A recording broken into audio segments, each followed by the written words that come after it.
Good day, ladies and gentlemen. Welcome back to our channel and welcome to another video. Where in today's one, we're taking a look at the GitHub website, and I'll be showing you guys how can you select custom or how can you get template issues for your GitHub's repository. So let's jump into it. How you can connect them with templates. First of all, you'll open up a repository on your profile. Then you'll head on to the general settings of your um, repository. Down here, you will scroll down from the general settings into the features section. Now, in the features section, you'll make sure to mark issues part. And to get organized with issue templates, simply click on setup templates. You can add a template for a bug report, feature request, or custom template to make. Depending on which issues you're trying to solve, you can do it, and you will get a custom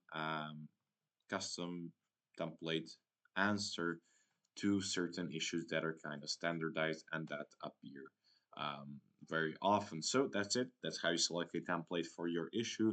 Thank you for watching this video. If you found it helpful, leave it a like, subscribe, and I'll see you guys in the next one. Goodbye.